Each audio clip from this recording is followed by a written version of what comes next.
زہرا ہے کلی جس میں حسن اور حسین پھول، زہرا ہے کلی جس میں حسن اور حسین پھول، ایک سینے تک مشابہ ایک وہاں سے پاؤں تک، ایک سینے تک مشابہ ایک وہاں سے پاؤں تک، حسن سبتین میں حسن سبتین ان کے جاموں میں ہے نیما نور کا۔ یعنی امام فرماتے ہیں کہ ایک سرکار امام حسین سرکار کے سینے تک مشابہ تھے اور امام حسین وہاں سے پاؤں تک، تو اسی کو امام نے یوں کہا کہ ایک سینے تک مشابہ اور ایک وہاں سے پاؤں تک، مشابہ یعنی ملتے جلتے۔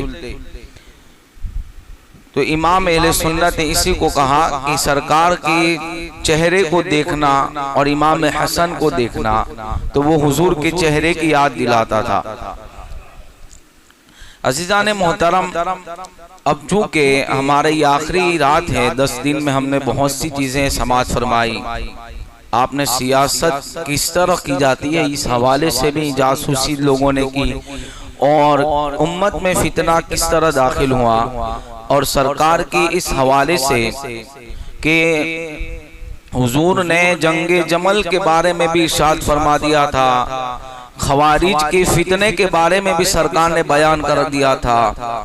یہ جتنی ہم نے ان 10 دنوں میں گفتگو فرمائی، اس کے بارے میں سرکار نے اپنے دور میں اپنے اصحاب کو اس کے بارے میں تعلیم دے دی تھی۔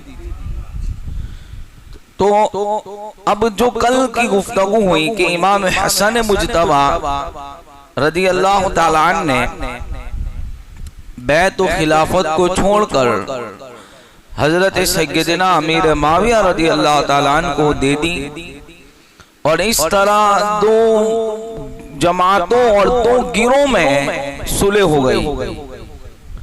اور یہ بھی سرکار نے اس بارے میں فرمایا تھا کہ میرا یہ بیٹا سید، یہ حضور کے الفاظ ہے، 2 مسلمانوں کی جماعتوں میں صلح فرمائے گا، 2 مسلمانوں کی جماعتوں میں۔ تو اب سرکار نے حضرت امیر معاویہ رضی اللہ تعالیٰ عنہ کے ساتھ والی جماعت کو بھی مسلمان کہا، اور امام حسن مجتبی رضی اللہ تعالیٰ عنہ کی جماعت کو بھی مسلمان کہا، کہ یہ دونوں مسلمانوں کی جماعت ہے۔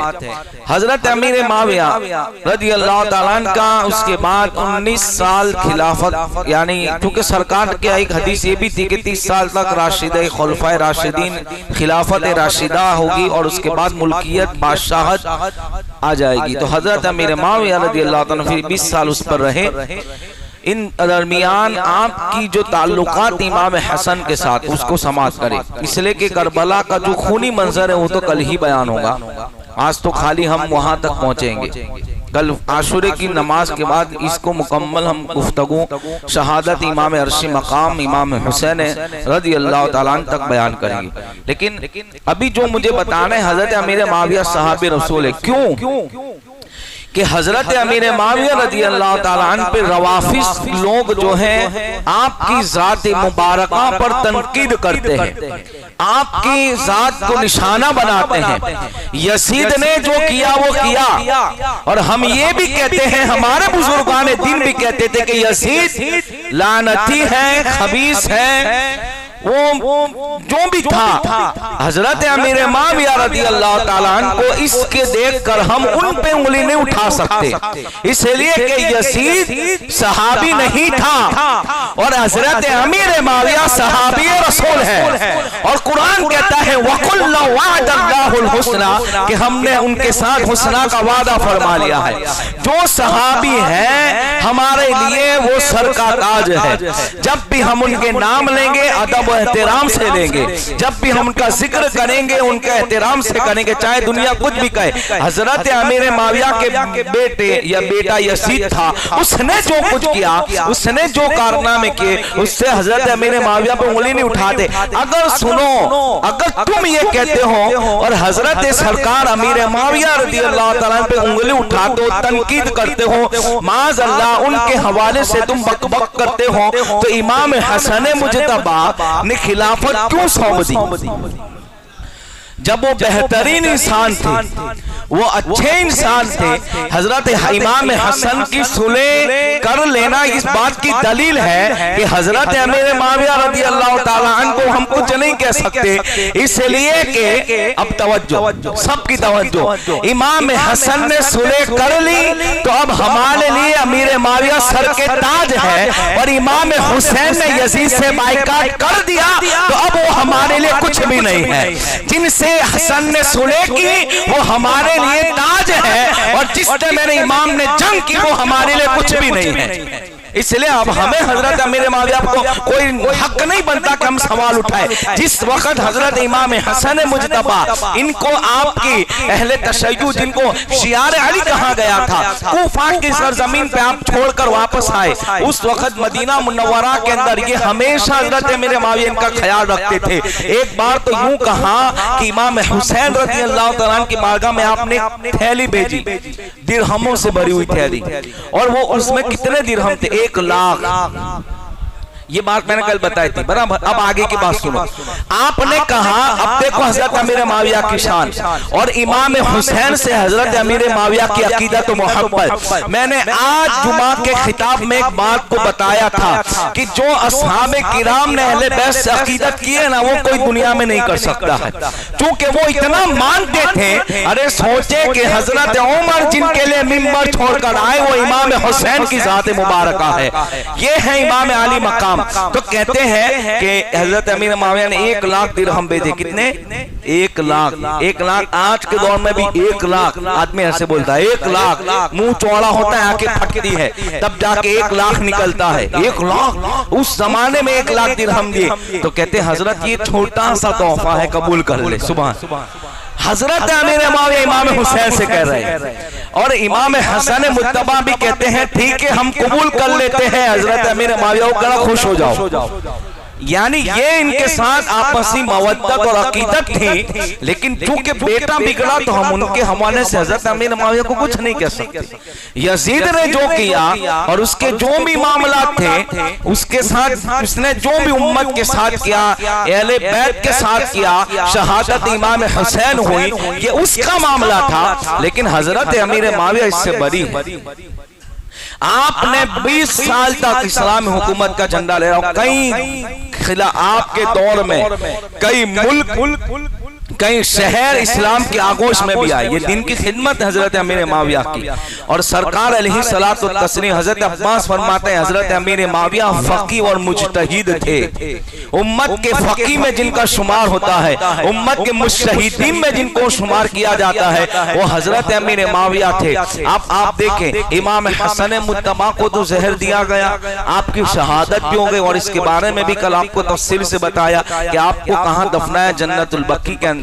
پھر یہ ہوا کہ وقت گزرتا گیا اور حضرت امیر معاویہ بھی بیمار ہوئے اور آپ کا انتقال ہو گیا۔ حضرت امیر معاویہ کو کیا محبت تھی سرکار سے، سنے ایک بات مجھے یاد آئی۔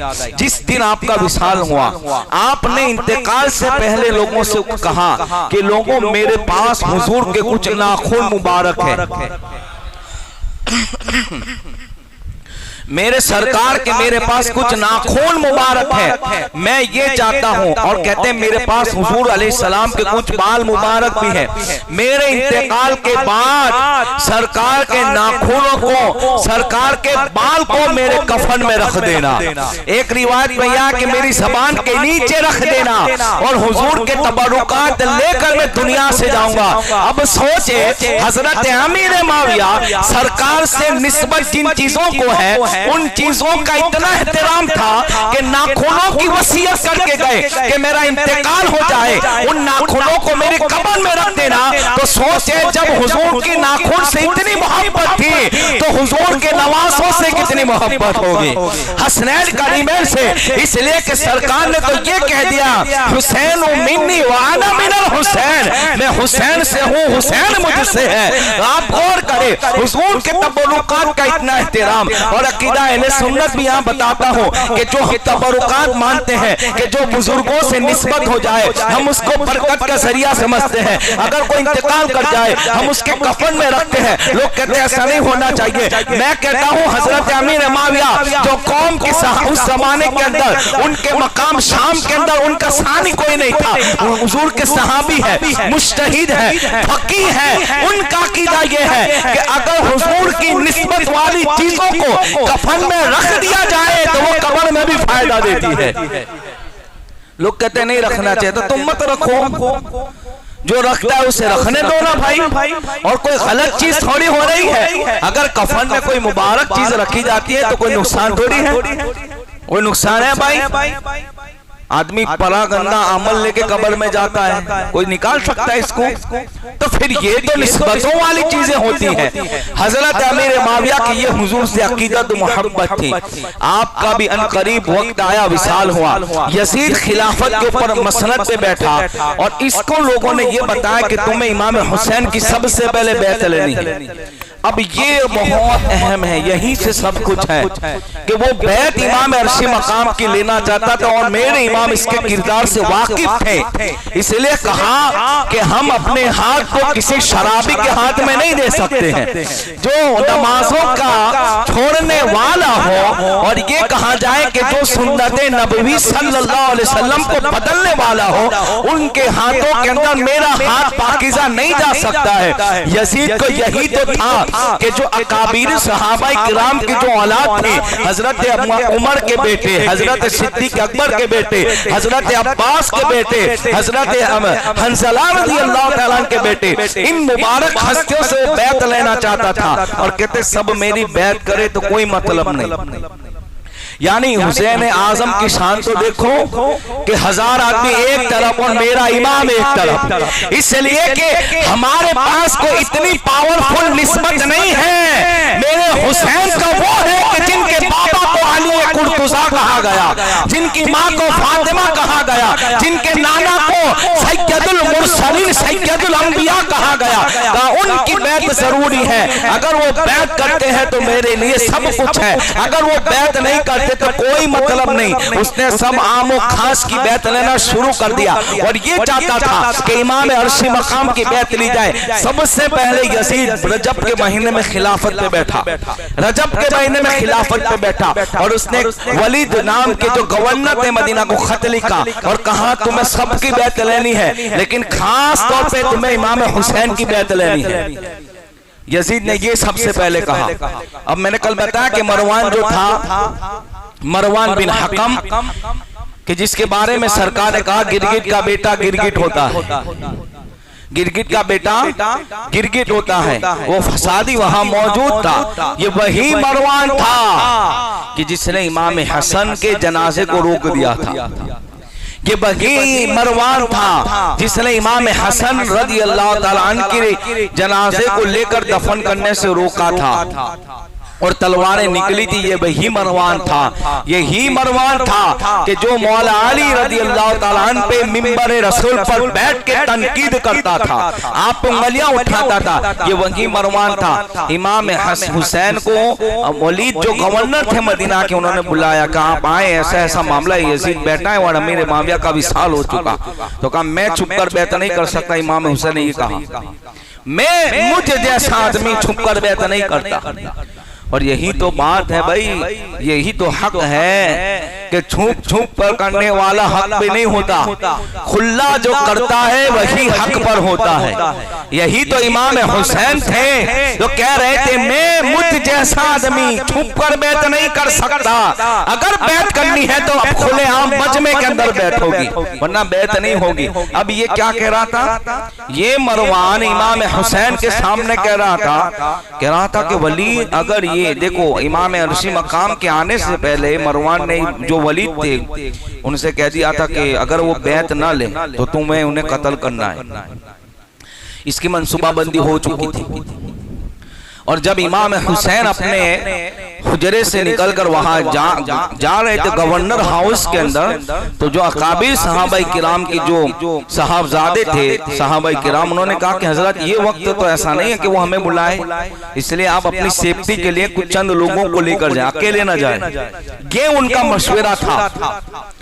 تو اب یہ سب کے مشورے پر حضرت امام عرشی مقام رضی اللہ تعالیٰ عنہ کچھ لوگوں کو لے کر گئے، کہا کہ تم لوگ باہر کھڑے رہنا، اگر میری آواز بلند ہو۔ امام حسین نے ایک ان کو اشارہ دیا کہ جیسے میری آواز بہت بلند ہو کہ اندر کچھ ہو رہا ہے، ابھی تو چونکہ میٹنگ ہے اور مجھے اکیلے کو بلائے تو تم سب کو باہر کھڑے رہنا ہے، ابھی کوئی اندر نہیں آئے گا، لیکن اگر میری آواز بلند ہو تو کچھ ہے تو تم فوراً اندر آ جانا۔ یہ امام نے کہا جب تک میں باہر نہ ہوں یہاں سے ہرگز نہ جانا۔ میرے امام نے یہ بھی کہا کہ جب تک میں واپس نہ آؤں تمہیں یہاں سے نکلنا، کہیں جانا نہیں ہے، دروازے پر ہی کھڑے رہو۔ آپ اندر گئے، ساری بات چیت ہونے لگی۔ اب یہ ہوا کہ امام عرشی مقام رضی اللہ تعالیٰ نے ان کو صاف منع کر دیا کہ میں یزید کی بیعت نہیں کر سکتا، یزید کی میں بیعت کر سکتا اگر کوئی آدمی فاسق فاجر ہو اور اگر کوئی معتبر شخصیت اس کے حوالے سے یعنی کہ اس کے ساتھ میں کھڑی ہو کہ یہ صحیح ہے، تو کیا ہوتا ہے کہ وہ جو غلط کام کرتا ہے اس کو بھی لوگ صحیح مانتے ہیں۔ مطلب یہ تھا کہ امام حسین نے کیوں بیعت نہیں کی، اس کی وجہ یہ تھی کہ وہ جو کردار اس کا تھا، اگر نواسہ رسول اپنے ہاتھ کو دے دیتے تو وہ جو بھی دنیا میں کرتا، فسق کرتا، وہ جتنے گناہ کرتا، تو لوگ کیوں کہتے کہ چلو امام حسین ان کے ساتھ ہے تو ہم بھی مل جاتے ہیں، معاذ اللہ یہ بات ہو جاتی کہ جس نے اپنے گھروں کے اندر بندروں کا ناچ نچوایا، جو ماں بہنوں سے نکاح اسلام آنے سے پہلے جو زمانے جاہلیت کا رواج تھا کہ لوگ ماؤں سے بھی نکاح کرتے تھے، اس کا اسلام نے خاتمہ فرمایا۔ اس نکاح کو پھر وہ جواز کا فتویٰ دے رہا تھا، پھر وہ کہہ رہا تھا کہ اس سے نکاح کیا جائے۔ ایسے بدترین آدمی کے سامنے میں اور اس کے ہاتھ پہ میں بیعت کروں؟ یہ امام عرشی مقام کا معاملہ تھا، کہا میں بیعت نہیں کر سکتا چاہے تم کچھ بھی کرو۔ امام حسین نے فوراً اس کو منع کر دیا، پھر ان کی بیعت نہ لی، پھر ان پر کہا اب کیا ہوا؟ اب مروان بول پڑا، کہا ولید اگر ان کی ابھی بیعت نہ لی، دیکھو سنو توجہ سے، یہ جملہ مروان نے ولید سے کہا، گورنر سے، کہا اگر ابھی امام حسین کی تو نے بیعت نہیں، اگر بیعت نہ لی تو ان پہ قابو پانا بہت مشکل ہو جائے گا۔ اور یہ حقیقت ہی تو تھی کہ جن کے خون میں حیدری خون موجود تھا اور جن میں سیدہ فاطمہ کا دودھ پیا تھا، بھلا کوئی طاقت تھی کہ میرے حسین کو قابو کر سکے؟ یعنی دشمن بھی کہہ رہا تھا کہ یہ کوئی عام آدمی نہیں ہے، جس نے خیبر کے دروازے کو اکھاڑ کے رکھ دیا اسی کا شہزادہ ہے، اسی کا شہزادہ، ان کی بیعت لو ورنہ قابو نہیں پا سکو گے، یہ بات کہی تھی۔ اور پھر کہتا ہے اگر بیعت نہ لی قابو، اگر یہ بیعت کر لے تو بہتر ہے۔ اب دیکھو کتنا وہ خبیث تھا کہ امام حسین کے سامنے ان کی قتل کی بات کہی۔ امام میرے کھڑے ہیں وہاں، امام حسین وہاں کھڑے ہیں، اور مروان کہتا ولی جلدی جلدی مار ان کو مار۔ اگر نہ بیعت لی اور اگر وہ بیعت نہ مانے، اگر بیعت نہ لے اور بیعت دینے سے انکار کرے تو ابھی اسی وقت تو امام حسین کو معاذ اللہ قتل کر دی۔ یہ امام حسین کے سامنے اس نے کہا، تو امام حسین نے جب سنا تو آپ کھڑے ہو گئے۔ امام حسین نے جب یہ سنا آپ کھڑے ہو گئے، چونکہ بیٹھ کے گفتگو ہو رہی تھی اور وہ گورنر کے پاس کھڑے کہہ رہا تھا کہ مار دے ان کو، قتل کر دے، اگر ابھی بیعت نہ لی تو قابو نہیں پا سکیں گے، ابھی موقع ہے، اگر وہ ہاں کہے تو چھوڑ دے، نہ کہے تو ابھی امام حسین کو قتل کر دے۔ جب اس نے یہ بات کہی تو امام کھڑے ہو گئے اور کہنے لگے، کہا وہ ابن سرقہ، آپ ادھر توجہ، آپ ادھر دیکھیں، وہ آئیں گے، اب بچوں کا ٹائم ہو گیا آنے کا، اس لئے وہ آئیں گے، آپ ادھر دیکھیں۔ امام حسین نے جب یہ دیکھا کہ وہ میری بات کر رہا قتل کی، تو کہا وہ ابن سرقہ، امام نے زور سے آواز لگائی اور کہا کہ تو مجھے قتل کرے گا؟ میرے امام نے کہا تو مجھے قتل کرے گا؟ تو ابن سرقہ ہے، ابن سرقہ، اور کہتے ہیں خدا کی قسم تو جھوٹا آدمی ہے، امام حسین نے کہا. کس کو کہا؟ مروان سے کہا تو جھوٹا آدمی ہے، اور یہاں لفظ ہے کہ تو جھوٹا آدمی ہے. اور یہ کہہ کر امام حسین فوراً باہر آ گئے. مروان نے ولید سے کہا کہ آپ نے میری بات نہیں مانی، اب ان پہ قابو پانا مشکل ہو جائے گا. جب امام حسین باہر نکل گئے تھا، اب وہ ولید جو گورنر مروان اس سے کہہ رہا ہے کہ اگر تو نے ابھی بات نہیں مانی نا ولید، اب ان پہ، اور یہ حقیقت ہے، اس لئے کہ یزیدی فوج 22,000 کا لشکر لے کر امام حسین سے جنگ کرنے آئی تھی. کتنے ہزار؟ 22,000. اور یہاں کتنے تھے؟ 72. ان میں بزرگ بھی تھے، بچے بھی تھے. اور اب یہ راز میں کل کھولوں گا کہ کیوں ایسا ہوا کہ سامنے 22,000 اور یہاں 72. اس کی وجہ کیا تھی وہ انشاءاللہ کل پہ ہم چھوڑتے ہیں. یہی تو وجہ تھی کہ وہ کہہ رہا ہے قابو نہیں پا سکیں گے، اس لیے کہ ایک عباس علمبردار کی جب تلوار اٹھتی تھی اور ایک وار ہوتا تھا تو 80 لوگوں کو گرا دیتے تھے ایک تلوار کے وار میں. جب عباس علمبردار کی یہ طاقت و قوت ہے تو میرے آقا کہتے ہیں میں نے حسین کو اپنی شجاعت کا حصہ عطا فرمایا ہے. میرے آقا کہتے ہیں میں نے اپنے حسین کو جرأت عطا فرمائی. اور حضور کی جرأت کیا تھی کہ اگر دیکھنا ہے تو میدان کربلا میں دیکھ لو کہ 22,000 کے لشکر کے سامنے بھی میرے امام کی استقامت کو ہم سلام کرتے ہیں کہ ایک آدمی 22,000 کے مقابلے میں جا رہا ہے. اسی کو جرأت رسول کہا جاتا ہے. اور آقا کہتے ہیں میں نے میرے حسین کو اپنی جرأت عطا فرمائی. یہ ہے امام حسین. تو کہتے ہیں اب کیا ہوگا، اب ہمارا قابو پانا مشکل ہو جائے گا. اگر قتل کرنے کا یہ بہترین موقع تھا، دیکھو اب مروان کیا کہہ رہا ہے، او ولید یہ بہترین موقع تھا قتل کرنے کا، تو نے کیوں نہیں کیا؟ اب یہ جھوٹا آدمی معذاللہ افسوس کر رہا ہے امام حسین کو شہادت کو، یعنی شہید کیوں نہیں کیا اس بات پر کہ قتل کرو. اس بات پہ مروان افسوس کر رہا تھا کہ تو نے قتل کیوں نہیں کیا. افسوس تم مجھے ایسا مشورہ دے رہا ہے. ولید بول پڑے اب دیکھو اپنا کون، پرانا کون، پرایا کون، محب اہل بیت کون اور دشمن اہل بیت کون. جو گورنر تھے وہ اچھے تھے، کہتے تو مجھے ایسا مشورہ دیتا ہے مروان، تو مجھے کہہ رہا ہے، یہ ولید کہہ رہے تو مجھے ایسا مشورہ دے رہا ہے، میرے دین کی تباہی ہو جائے گی اگر میں ایسا کروں. اور حقیقت کی میرے آقا نے ارشاد فرمایا کہ ایک شخص کعبے کے اندر مقام ابراہیم کے قریب کھڑا ہو کر نماز پڑھے، عبادت کرے، سنو اس حدیث کو، اور اسی حالت میں حرم میں مر جائے اور میری اہل بیت کی اس کے دل میں محبت نہ ہو، بغض ہو، تو ایسا آدمی جہنم میں جائے گا. یہ حضور کا فرمان ہے.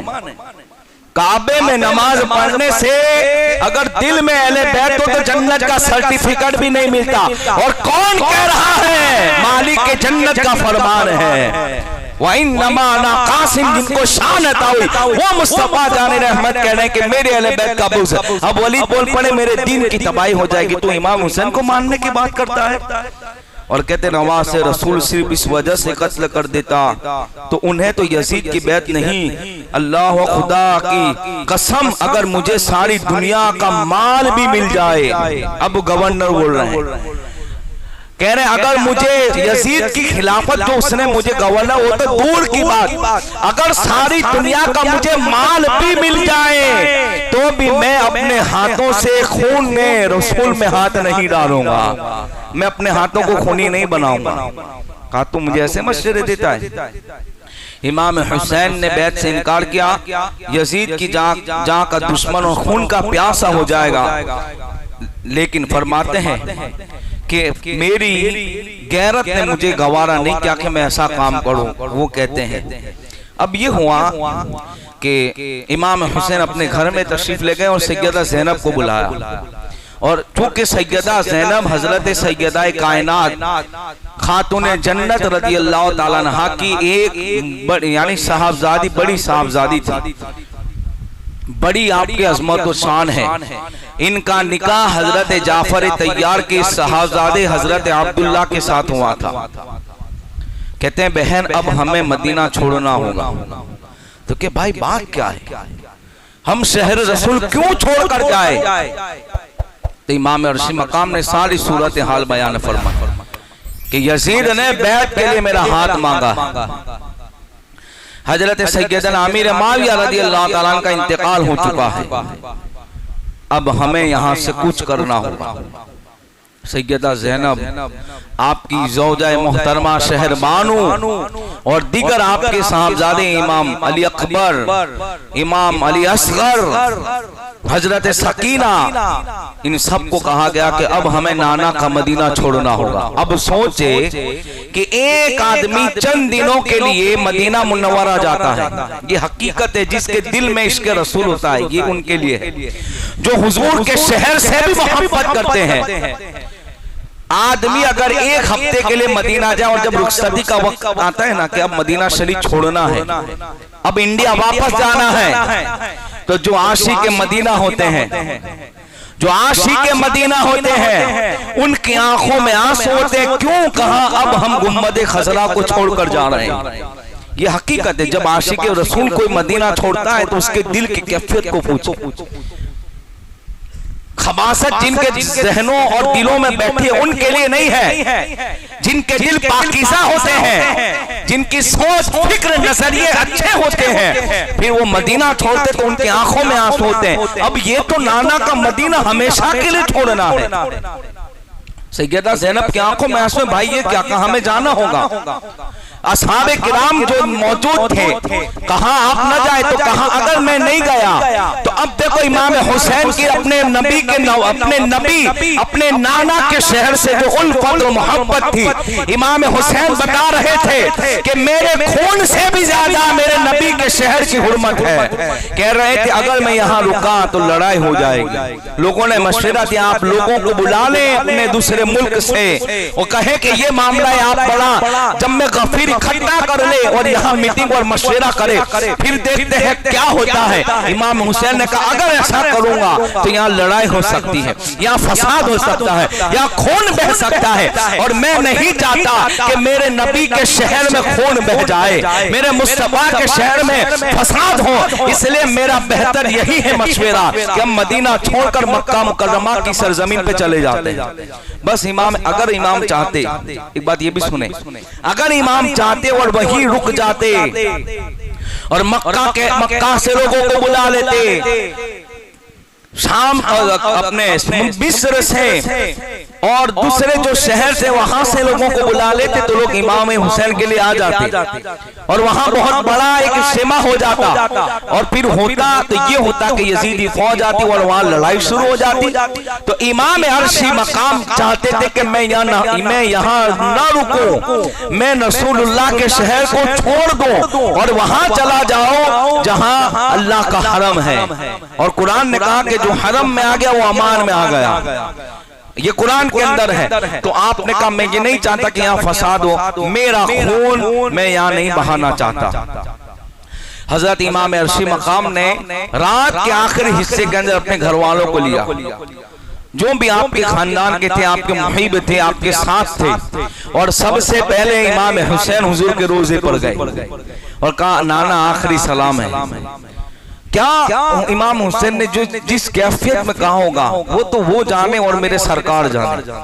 اس لیے کہ ایک آدمی ہفتہ مدینہ میں رکتا ہے اور جب مدینہ چھوڑتا ہے تو اس کی آنکھوں میں آنسو آتے ہیں.